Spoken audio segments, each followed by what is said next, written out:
कल सबसे पहले हमारी पार्टी के बहुत ही वरिष्ठ नेता, कई बार विधायक और पार्टी के संघर्ष में लगातार रहने वाले, सरकार में रहे पूर्व मंत्री वसीम अहमद साहब के परिवार से मिलने का मौका मिला। अचानक उनका देहांत हुआ और लगातार उन्हें बीमारी से लड़ना पड़ा। बीमारी के कारण उनका स्वास्थ्य थोड़ा कमज़ोर रहा और इधर जब परिवार से बातचीत हुई, कुछ दिन पहले उन्हें कोविड का भी शिकार होना पड़ा था और परिणाम ये हुआ कि वो आज हमारे बीच में नहीं है। हम समाजवादी पार्टी के लोग उनके पूरे परिवार के साथ इस दुख की घड़ी में खड़े हैं। इस दुख की घड़ी में हम समाजवादी पार्टी के लोग उनके परिवार के साथ हैं और हर दुख सुख में उनके साथ खड़े दिखाई देंगे। मैंने उनके परिवार से बातचीत की, बेटे से मुलाकात हुई, भाइयों से मुलाकात हुई और उनके सहयोगी साथी मुलाकात में शामिल थे। उन्होंने सभी ने यही कहा कि दिन रात वो समाजवादी पार्टी के लिए काम करते थे। दिन रात उनकी प्राथमिकता समाजवादी पार्टी और जनता थी। हम समाजवादी लोग उनके परिवार को भरोसा दिलाते हैं कि सुख दुख में उनके साथ खड़े दिखाई देंगे। वहीं आजमगढ़ में, क्योंकि दुर्गा जी हमारी पार्टी के बहुत वरिष्ठ नेता हैं, इनके बेटे का विवाह हुआ है और मुझे शादी में भी शामिल होने का मौका मिला था लखनऊ। हालांकि आशीर्वाद और सबसे मिल लिया था मैं, लेकिन वसीम अहमद साहब और फिर शादी के कार्यक्रम की वजह से बहुत दिन से आजमगढ़ नहीं आया था। तो इस बहाने, शादी के बहाने सब लोगों से मिलने का मौका भी मिल रहा है। आजमगढ़ की जनता ने समाजवादी पार्टी के संघर्ष, समाजवादी पार्टी के सिद्धांतों का हमेशा समर्थन किया है और लगातार आजमगढ़ और पूरे उत्तर प्रदेश का विकास के लिए समाजवादी पार्टी काम करती आएगी। आज जब मैंने एक अखबार पलटा तो अखबार में मैंने देखा कि जो समाजवादी सरकार की योजना शुरू हुई थी हमारे पशुधन, खासकर जानवरों के इलाज के लिए, वो अस्पताल आज भी अधूरा है, पूरा नहीं हो पाया। एक प्रतिष्ठित अखबार में ये पहली खबर पन्ना पलटते ही मिलती है। कल जब रात को मैं एक हिस्से से आजमगढ़ के रात में निकला तो बताया कि सांस्कृतिक कार्यक्रम के लिए एक बड़ा अच्छा स्थान बन रहा था, वो अधूरा है, वो अधूरा है। इसी तरह जो सड़कें हैं, जो समाजवादी सरकार में रफ्तार से विकास शुरू हुआ था आजमगढ़ का, वो रोक दिया है। आज मैं जब रानी सराय से निकल रहा था, एक व्यापारी नौजवान साथी मोबाइल ऑन करके मेरे सामने आया और उसने सड़क की तरफ इशारा किया। तो ये जानते हैं आप लोग कि क्योंकि सांसद होने की वजह से वो शिकायत कर रहा है, लेकिन वो ये नहीं जानता है कि दिल्ली की सरकार, उत्तर प्रदेश की सरकार आजमगढ़ की जनता और पूरे उत्तर प्रदेश के साथ भेदभाव कर रहे हैं। यहाँ का चीनी मिल, सठियाव चीनी मिल, मुझे याद है नेताजी हम सब लोग मिलकर के आए थे और यहाँ पर लगाया था, बड़ा उद्घाटन हुआ था। आज किसानों का पैसा बकाया है और पैसा इसलिए नहीं दिया जा रहा है क्योंकि समाजवादी पार्टी के का क्षेत्र है, लेकिन किसान तो हमारा आपका सबका है। अभी मुख्यमंत्री जी एक जगह कह के गए कि उत्तर प्रदेश में किसान को इतना भुगतान किया है कि कई प्रदेशों का इतना बजट नहीं है, लेकिन मुख्यमंत्री जी ये बताना भूल जाते हैं कि देश में सबसे ज़्यादा गन्ना का किसी पे बकाया है तो उत्तर प्रदेश का किसानों का गन्ना सरकार पे पैसे बकाया है। और केवल आजमगढ़ नहीं, उत्तर प्रदेश के दूसरे हिस्से में भी ये बीजेपी के लोग निकल पड़े हैं प्रेस कॉन्फ्रेंस करने, किसान को समझाने कि ये जो बिल आए हैं किसानों के हित के हैं। यहाँ जितने लोग मौजूद हैं, ये जितने लोग हम सब खड़े हैं, ये सब खेती वाले लोग हैं। कोई ऐसा नहीं होगा यहाँ पे जो परिवार खेती ना करता हो, हमारे सहित, इंक्लूडिंग हमें। हमारे यहाँ भी खेती है, और यहाँ कोई हमें बता दे जिसने धान पैदा किया होगा। बताओ, किसी को भी समर्थन मूल्य दे पाई हो सरकार तो हमें बता दो। किसी से आप पूछ लीजिए। बताओ, दिल्ली की सरकार बीजेपी की, उत्तर प्रदेश की सरकार बीजेपी की, और ये मिनिस्टर, मुख्यमंत्री और सरकार क्या समझाने निकली है? हमें वो बताओ किसान जिन्हें समर्थन मूल्य दिया है। धान का समर्थन मूल्य किसी को दिया हो तो बताओ हमें। हम तो कहते हैं हमारे गांव में नहीं मिला। अरे हमारे गांव में न दो, हमें मत दो, कम से कम इस गरीब जनता को तो दो जो समर्थन मूल्य तय किया है। मैं बधाई देना चाहता हूं पंजाब के किसानों को। उन किसानों ने फैसला ले लिया है कि हम समर्थन मूल्य दिला के रहेंगे। और हम बीजेपी के लोगों से कहना चाहते हैं कि समाजवादी पार्टी वो समर्थन मूल्य चाहती है जिसमें आय दोगुना का आपने भरोसा जनता को दिलाया था। वो आय दोगुना वाला एमएसपी कब भारतीय जनता पार्टी देगी? क्या भारतीय जनता पार्टी के पास कोई कार्यक्रम है? क्योंकि उनके हर नेता ने यही कहा कि हम 2 गुना आय कर देंगे किसानों की। तो कम से कम ये मौका मिला है, समर्थन मूल्य 2 गुना वाला दे दीजिए। और डीजल महंगा हो गया, पेट्रोल महंगा हो गया, कोई चीज़ बची नहीं जो महंगी ना हो गई हो। नौकरियां छिन गई, कोई हमें बता दे भरोसा हो नौकरी का, रोजगार का भरोसा नहीं। 20 लाख करोड़ का पैकेज दिया, उसकी तो बात खुल गई। अब 20 लाख करोड़ के पैकेज में बताओ किसानों को कितना पैसा मिला है? और 20 लाख करोड़ के पैकेज की तो पोल इसलिए खुल गई कि आरटीआई में सब बातें बाहर आ गई। जो पैसा मिला ही नहीं, किसी को नहीं मिला। और मैं आज कहना चाहता हूँ, ये 20 लाख करोड़ अगर किसान पर, गरीब पे खर्च कर दो तो हमारी अर्थव्यवस्था भी दुनिया की बड़ी बड़ी अर्थव्यवस्था को टक्कर दे देगी। नौकरी और रोजगार का भी सवाल का जवाब हो सकता है कि अगर 20 लाख करोड़ रुपए हमारे किसान और गरीबों में खर्च कर दें। इसलिए कानून व्यवस्था पे असफल हैं। कोई नया किया हो तो बता दो। हमारे मुख्यमंत्री ने एक काम किया, उन्हें इतना अच्छा लगता है नाम बदलना जिसकी कल्पना नहीं कर सकते। किसी को नाम बदलना हो तो हमें दरखास्त दे दो, हम मुख्यमंत्री तक पहुंचा देंगे, उसका नाम बदल देंगे। तो नाम बदलना, शिलान्यास का शिलान्यास करना, उद्घाटन का उद्घाटन करना। याद कीजिए आप लोग, यही पूर्वांचल एक्सप्रेस वे समाजवादी सरकार ने शुरू किया था। समाजवादी पार्टी ने पूर्वांचल को खुशहाली के रास्ते पे लाने के लिए समाजवादी पूर्वांचल एक्सप्रेस वे दिया। बताइए 4 साल हो गए। ये कैसे ठेकेदार लोग हैं? सरकार की योजना हमारी थी, बीजेपी के लोग कैसे लोग हैं जो सड़क नहीं बना पाए? सड़क नहीं बना पाए अभी तक। और जिस क्वालिटी की, अच्छा मुख्यमंत्री आवास का मैंने कहा कि नक्शा नहीं पास है। गांव में बताओ किसी का नक्शा पास होता हो तो बता दो। क्यों किसी ने नक्शा पास कराया गांव में? आबादी में कभी घर बनाया, पुराना पैतृक गांव है, बाबा ने बनाया, उस घर का क्या होगा? तो क्रिया की प्रतिक्रिया तो होगी ना आगे। नहीं, ये भाषा समाजवादियों की नहीं हो सकती है। लेकिन सवाल ये है कि जो बो रहे हो वो काटेगा कौन?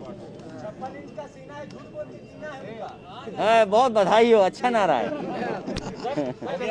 कुल मिला के जो दिल्ली में जो किसान ने आंदोलन किया उसको लेके आपकी तरफ से कई कार्यक्रम आपके आज निरस्त किए गए। नहीं, केवल आपका आजमगढ़ का, क्योंकि एक तरफ शादी है, कुछ जगह जाना है तो संभव नहीं था, और अंबेडकर नगर क्योंकि वहाँ जाना है, और एक अयोध्या का कि वहाँ बाकायदा हम प्रेस के लोगों से बात करके अपनी बात कहेंगे। आगे और भी के लोग ये चाह रहे हैं कि 6 नीविल का गन्ना किसानों को बकाया जी हैं, उनका आना होता है उस तरह से अखिलेश जी का नहीं।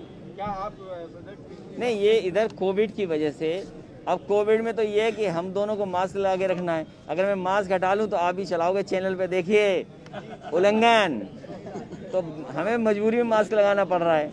और अगर हम आते हैं तो बताओ कहाँ है सोशल डिस्टेंसिंग? हम कहाँ से कर लेंगे बताओ? ये नाराज हो जाएंगे सब कि बताइए सोशल डिस्टेंस का बहाना। और बीमारी का बहाना, ये बीमारी मान ही नहीं रहे। ये बताइए भारत सरकार क्या कर रही है?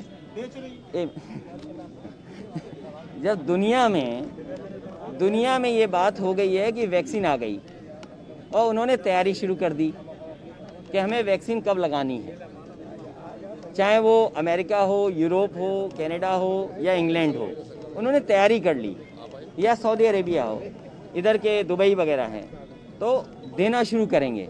और भारत सरकार पता नहीं क्या कर रही है। भारत सरकार वैक्सीन नहीं देना चाहती, भारत सरकार वैक्सीन नहीं देना चाहती है,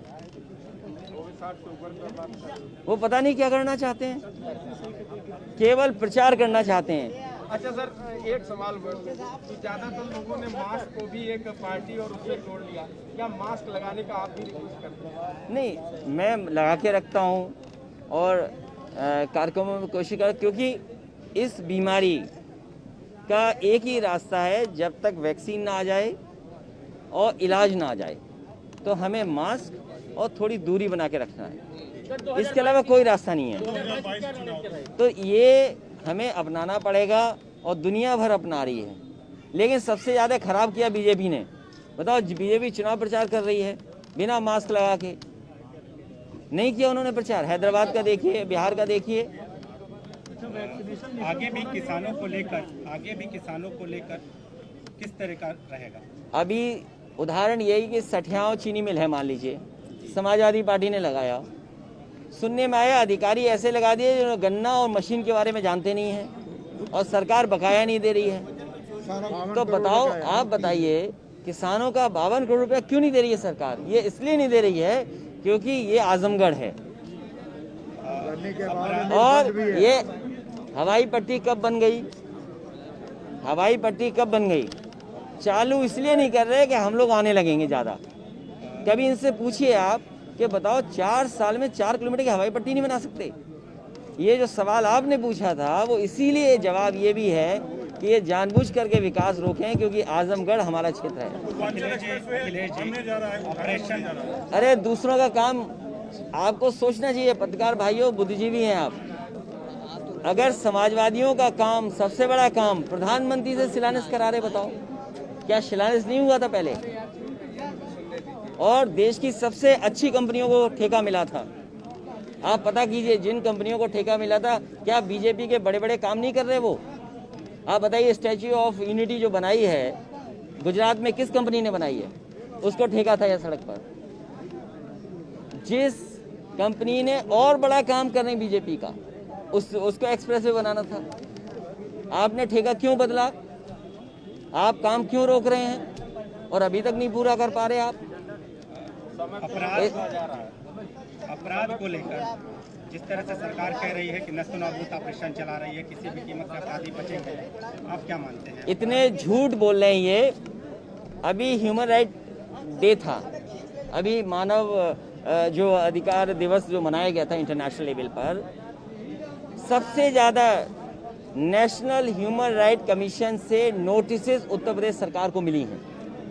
कस्टोडियल डेथ सबसे ज़्यादा हुई हैं। कोर्ट ने और कमीशन ने ये कहा है कि इनको मदद करें आप। सबसे ज़्यादा आंकड़े हैं, सबसे ज़्यादा फेक इनकाउंटर हुए हैं। ये क्या जवाब देंगे उसका? हाई कोर्ट का भी कल आदेश आया। नहीं, आपको पैसा देना है, उनको मदद करनी है, उनकी फेक इनकाउंटर जिनको किया उनके, और अधिकारियों पे केस चलेगा अभी। और जहाँ पर अधिकारी से पैसा ले रहे हों, अधिकारी हत्या करा रहे हों, तो उनसे क्या कानून व्यवस्था की उम्मीद करोगे आप? 2022 में सरकार बनाने जाते हैं, यही रणनीति है। छोटे दलों से होगा, बड़ों से नहीं होगा। नहीं, वो मैंने कह दिया उनके बारे में, आपको पता है। ये रास्ता निकालना हम लोगों का काम है। किनारे मंडियां बननी थी, बड़ी बड़ी मंडी बननी थी।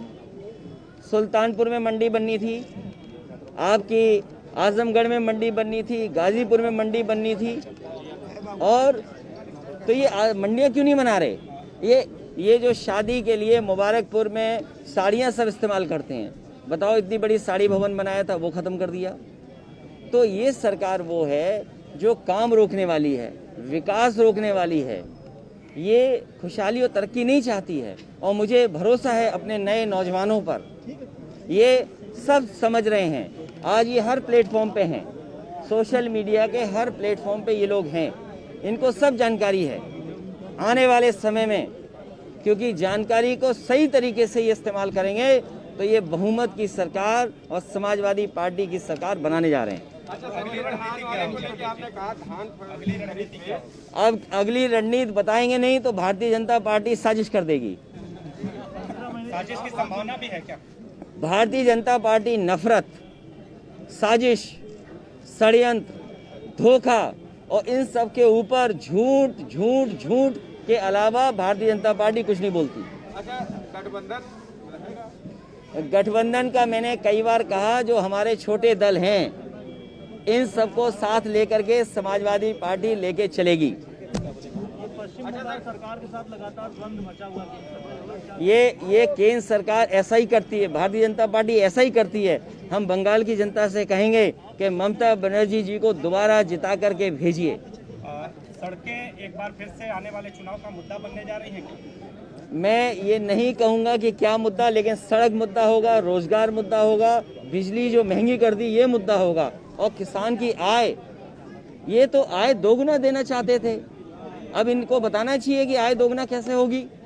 हम बधाई देंगे उन किसानों को जो आंदोलन कर रहे हैं, कम से कम जगा तो दिया सबको। आज आप भी यहाँ पे समर्थन करने वाले थे, ऐसी सूचनाएं आ रही थी। नहीं, हमारा समर्थन है, अभी कहो तो तभी धरना दे दें, लेकिन शादी कार्यक्रम है तो हमारे कार्यकर्ता लगातार जेल जा रहे हैं। अभी मऊ में बड़ी संख्या में हमारे कार्यकर्ता जेल में हैं। सुधाकर सिंह जी पूर्व विधायक, उनके साथ बड़े पैमाने पे विनीत कुशवाहा और तमाम जो साथी हैं, चौहान है, वो नाम भूल रहे हैं, महेंद्र चौहान और दूसरे एक और चौहान, राम हरी चौहान, ये सब मिलकर के समर्थन मूल्य मांग रहे थे, इन्हें जेल भेज दिया। बलिया में जेल भेज दिया, बनारस में जेल भेज दिया, गाजीपुर में जेल भेज दिया, लखनऊ में जेल भेज दिया। ये सरकार बताए कि अगर हम समर्थन मूल्य मांग रहे हैं, लोकतंत्र में अपनी बात रखना चाहते हैं, ये घरों में पुलिस पहुंचा देते हैं। कोई नेता बता दो जिसके घर पुलिस ना गई हो या घर से ना निकलने दे रहे हो। जब हमारे घर में बाईं तरफ दाईं तरफ 3-3 बैरिकेडिंग कर दी, हम कहाँ जाते? पीछे मुख्यमंत्री रहते हैं, बाईं तरफ थाना है, दाईं तरफ मंत्री रहते हैं, बताओ हम कहाँ जाते? तो मजबूरी में बैरिकेडिंग तोड़नी पड़ी। बताओ, अगर मुख्यमंत्री पीछे रहते हों, हम पीछे कूद नहीं सकते?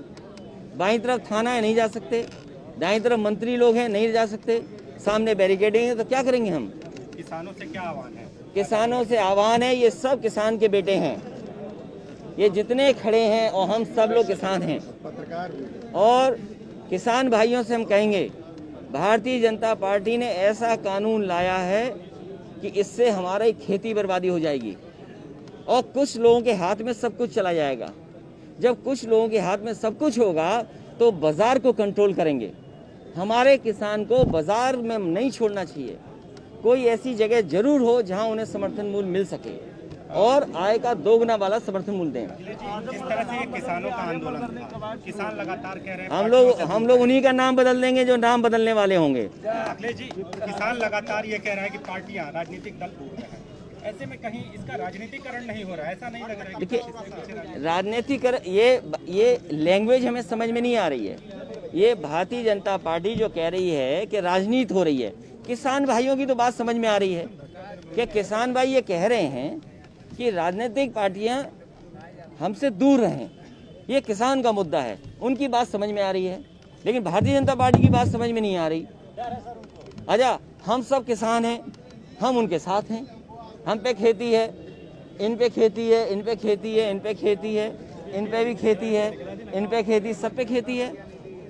बताओ, हमारे आलू हो रहा, धान हो रहा, हमें नहीं कीमत दे रहे, गन्ना इनके यहाँ हो रहा, तो सब किसान है, तो इसलिए समर्थन कर रहे हैं हम उनका। सरकार की तरफ से भाई, हम किसान के रूप में उनका समर्थन कर रहे हैं। इनके कहाँ किसान है बताओ? इनके किसान कौन से हैं बताइए? नाम आप लोग बोल दोगे, हम तो नहीं बोलेंगे। इनके जो किसान है जिन्हें लाभ पहुंचाना चाहते हैं, वो कौन किसान है? और अच्छा, ये बताइए, हमारे आप पे सब पे खेत हैं कि नहीं है? सब खेती करते कि नहीं करते? सबके यहाँ जानवर है कि नहीं है? सब ने धान पैदा किया कि नहीं किया? और रेट मिला नहीं किसी को। सरकार का इसीलिए तो हम समर्थन कर रहे हैं, क्योंकि हम आप खेती करने वाले लोग हैं। अगले दिन ये कहना है कि 1868 रुपए रेट है और ऑनलाइन किसानों को पर्ची दी जा रही है और ऑनलाइन उनको बुलाया जा रहा है। अच्छा, भारतीय जनता पार्टी से अच्छा झूठ कोई बोल सकता है? भारतीय जनता पार्टी झूठ के अलावा नहीं बोलती। इन्होंने एक फ़ोन नंबर बनाया था, मिस्ड कॉल दे दीजिए, सदस्य बन जाइए। जो पार्टी दुनिया की सबसे बड़ी पार्टी है वो हमें बताए कि किसान मिस्ड कॉल कहाँ करे अपना समर्थन मूल्य लेने के लिए।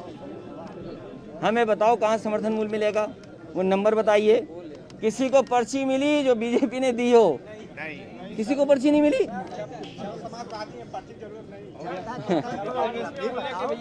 कानून व्यवस्था में इतना अन्याय और अपमान किसी सरकार में नहीं हुआ होगा। बताओ, इतना अन्याय और अपमान हो रहा है और अन्याय केवल छोटे कार्यकर्ताओं से नहीं।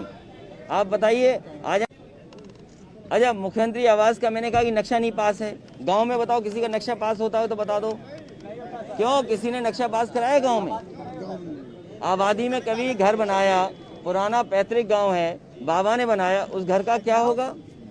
तो क्रिया की प्रतिक्रिया तो होगी ना आगे। नहीं, ये भाषा समाजवादी सड़क बना रहे थे, उससे अच्छी सड़क बना रहे थे। जनता को बताया कि सस्ती सड़क बनाएंगे। अरे सस्ती क्यों नहीं बना दोगे आप? सस्ती क्यों नहीं बना दोगे? जब आप सब क्वालिटी उड़ा दोगे तो आप सस्ती तो बना ही लोगे। जो क्वालिटी थी उसको खत्म कर दिया, अभी तक बना नहीं पाए। दिवाली तक उद्घाटन की बात थी, अभी ब्रिज नहीं बने हैं, कंस्ट्रक्शन नहीं हुआ है, तो ये कैसे उद्घाटन हो पाएगा? और हमें ये लगता है आजमगढ़ के लोगों, समाजवादियों को मौका मिलेगा और समाजवादी पार्टी सरकार बनाने जा रही है और हवाई जहाज उतारना पड़ेगा। जैसे हमने वहाँ उतारा था हवाई जहाज, याद कीजिए, एक्सप्रेसवे पर मिराज, सुकोई और हरकुलस। समाजवादी सरकार बनेगी तो यहीं आजमगढ़ के एक्सप्रेसवे पर हम वही हवाई जहाज दोबारा उतारेंगे।